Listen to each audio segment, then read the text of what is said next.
My daughter's engagement party, my son-in-law-to-be picked up the wooden recipe box my wife spent 40 years filling and said, in front of 60 people, "What is this doing on the gift table? This belongs in a thrift store." Then he handed it to a server like it was an empty tray. My granddaughter, who is 9 years old and has her grandmother's same way of going very still when something hurts, watched him do it. I didn't say a word. I set down my glass, walked over to the server, and took the box back. 3 days later, the man at the antique shop turned it over in his hands, and his voice dropped to something I almost couldn't hear. He asked me if I knew what was inside. I did not know what was inside. My name is Walter, and I am 67 years old. I was a high school shop teacher for 31 years. I drive a 2009 pickup truck with a cracked dashboard, and I make coffee in a percolator because that's how my wife showed me. Her name was June. She passed 14 months ago, pancreatic cancer, 9 weeks from diagnosis to the end. The speed of it was something I'm still not over. June kept that recipe box on the kitchen counter for our entire marriage. Pale birch wood, brass hinges, a little hand-painted blue flower on the lid that she'd done herself with a craft brush from the dollar store. Inside were recipes written on index cards in her handwriting, her mother's pie crust, her grandmother's bean soup, things she invented herself and never wrote down anywhere else. She gave it to me at the end of June with the same hands that had cooked 40 years of meals in our kitchen in Asheville, North Carolina. She said, "Give this to Lily when she gets married. Make sure she actually opens it." Lily is our granddaughter. She's the one who went still at the party. My daughter, Renee, has been with this man for 2 years. His name is Conrad, and he is 39 years old and owns 3 short-term rental properties and talks about them constantly. He has the kind of confidence that comes from never having been truly wrong about anything important, yet. He does not cook. He does not eat food that was cooked by other people if he can help it. At Christmas dinner last year, he ate a protein bar in our driveway before coming inside. The engagement party was at his parents' house in Charlotte. Big colonial, professional landscaping, catering staff in black uniforms. Renee had asked if she could display some of June's things on a memory table. Photos, her reading glasses, a small ceramic cat she'd kept on the windowsill. I brought the recipe box to add to it. I thought June would have wanted it there. Conrad saw it and decided it was a gift. I don't know if he misunderstood or if he just doesn't believe in the category of things that matter for reasons that aren't money. He took it from the table and put it with the wrapped presents. And when his mother asked what it was, he said the thrift store line. And she laughed, and so did 2 other people. Renee was across the room. She didn't hear it. I took the box and drove home. Lily, who'd come with her mother, my other daughter Deborah, texted me from the party later that night. She said, "Grandpa, I saw what happened." "I'm sorry. Are you okay?" I wrote back. "I'm keeping it safe just like Grandma asked." She wrote, "Good." I set the box on the kitchen table when I got home and made tea. The house was quiet the way it gets quiet when you've lived somewhere with another person for 38 years and then suddenly you haven't. I sat there a while. Then I picked up the box and noticed something I hadn't in all the years it sat on our counter. When I tilted it slightly, something shifted inside.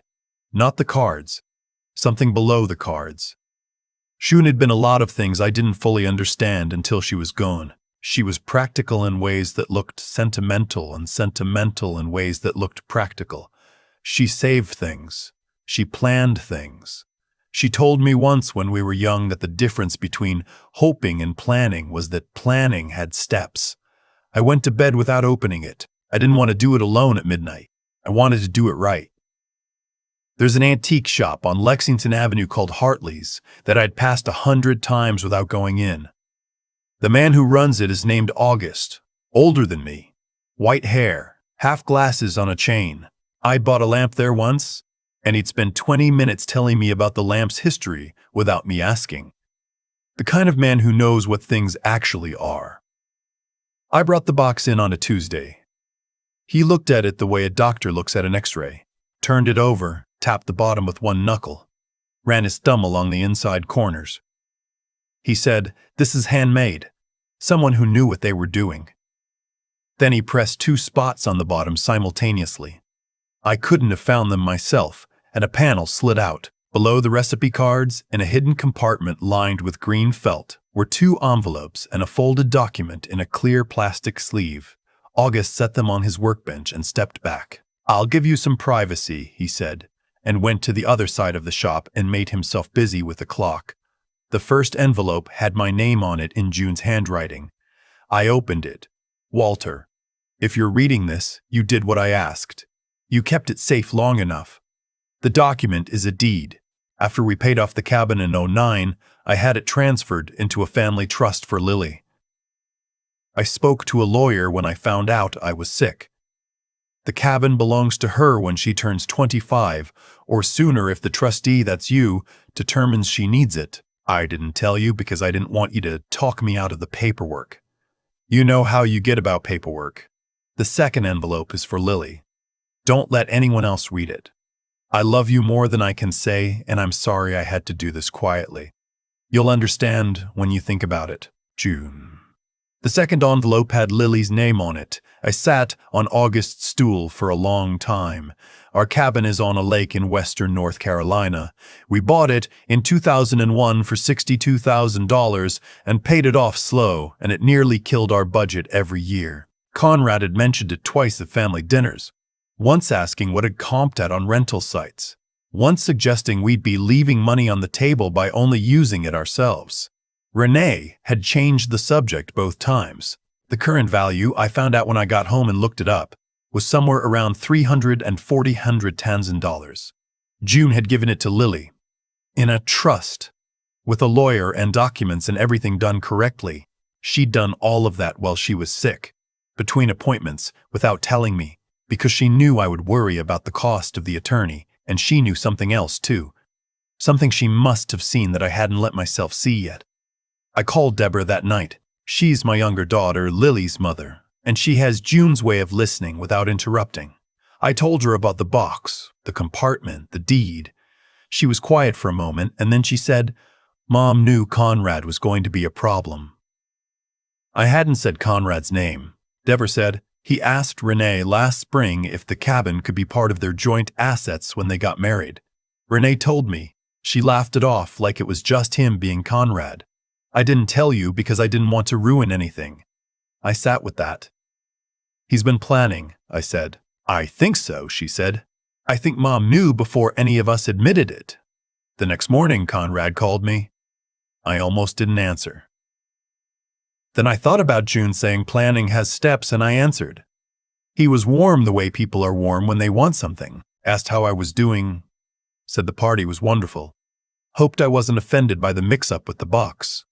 Said it casually, like it was a small misunderstanding about table placement and not a public humiliation in front of 60 people, including my granddaughter. Then he said he'd been thinking about the estate, and he wanted to make sure everything was handled properly going forward, legally speaking, and that as Renee's husband, he wanted to be a partner in managing the family assets. And he understood there was a cabin that had been in the family for a while. I said, "The cabin is taken care of." He said, "Right, yes. But in terms of the structure going forward, with Renee and me starting our life together," I said, "Conrad, the cabin is already in a trust. It was handled over a year ago by an attorney. It's not part of any estate that you would have access to." There was a pause. "I wasn't aware of that," he said. "I know," I said. Another pause. Then his voice changed. Not dramatically, just slightly, the warmth going a little flat. He said he thought we should all sit down together, with Renee, and make sure everyone understood the situation. I said that sounded fine. I called an attorney that afternoon. Her name is Sandra, and she was recommended by August, who seemed to know everyone useful in Asheville. I brought the deed and both envelopes. She read everything twice and then looked at me over her glasses and said June had done everything correctly. The trust was solid. Lily was the beneficiary. I was the trustee with discretionary authority until Lily turned 25. Nothing about Renee's marriage changed the trust. Nothing about Conrad changed the trust. She said your wife thought this through very carefully. I said she thought everything through carefully. I just didn't always see it while she was doing it. Sadder said there was one thing I should know. Conrad had, apparently, already contacted a financial planner in Charlotte about family property consolidation. The planner had reached out to the county assessor's office to pull property records, which was public information, and had pulled records on the cabin. This had happened 6 weeks ago, before the engagement party. He knew about the cabin before he made that comment about the box, I said. It appears so, Sandra said. I drove home and sat in the kitchen for a long time. The recipe box was on the table. I opened it and went through the cards, June's handwriting on everyone, her abbreviations, the little notes she'd add in the margins. Add more vanilla than it says. Daddy liked it this way. Don't rush the onions. A whole life in index cards. Conrad hadn't seen a thrift store box. He'd seen something he couldn't access and decided it was worthless. Deborah and I talked every day that week. She told me things she'd held back. Conrad discouraging Renee from coming to June's last birthday. Conrad suggesting the cabin was a financial liability. Conrad asking Renee once whether I'd ever considered selling the house in Asheville and moving somewhere smaller since I didn't need the space anymore. Renee had reported these conversations to Deborah as slightly amusing quirks. Deborah had recorded them in a mental file she hadn't known what to do with. Now she knew what to do with them. The family dinner was at my house. Renee's idea. She wanted us all together, she said, because she'd sensed tension and wanted to clear the air. Conrad drove up from Charlotte. He shook my hand and smiled and brought a bottle of wine that was probably expensive. We sat down to eat. I'd made the bean soup from June's card. Lily ate 2 bowls. After dinner, when Conrad brought up the cabin again, framed as a family conversation about the future, I put June's letter on the table. Not Lily's letter. Mine. I slid it across to Renee and let her read it. She read it twice. Her expression moved through several things I couldn't name. Then she looked up at me and said, Mom did this herself. While she was sick, I said. She paid for the attorney herself from money she'd been saving for years in an account I didn't know about. She said she didn't tell me because I'd worry about the cost. Renee looked at Conrad. Conrad said, that doesn't change. I'd like a minute, Renee said. It was not a request. Conrad stopped talking. Renee read the letter a 3rd time. Then she set it down carefully, the way you set something down when you're deciding how much weight to give it. She gave it to Lily. She said, yes, not to me. To Lily. I said, your mother loved you. But she knew you were taken care of. She was worried about Lily. Renee was quiet for a moment. Then she said she was worried about who Lily would be around. I didn't answer that. She was worried about who Lily would be around. I didn't answer that. Lily, who had been very still through all of this, the same stillness she'd had at the party, said quietly, Grandma wrote me a letter too, didn't she? Yes, I said. Can I read it now? I gave her the envelope. She took it to the back porch. Through the window I could see her sitting in June's old chair under the outdoor light, reading. She sat out there for a long time. Conrad excused himself to make a phone call. I heard him in the hallway, voice low and controlled, talking to someone. His attorney, I assumed, or the financial planner. Renee stayed at the table. She didn't go with him. When Lily came back inside, her eyes were red, but she was steady. She put the letter in her pocket, and she came and sat next to me, and she put her head on my shoulder the way she used to do when she was very small. Grandma said she picked the cabin for me because she wanted me to have somewhere that was just mine. She said, somewhere that nobody could tell me what it was worth.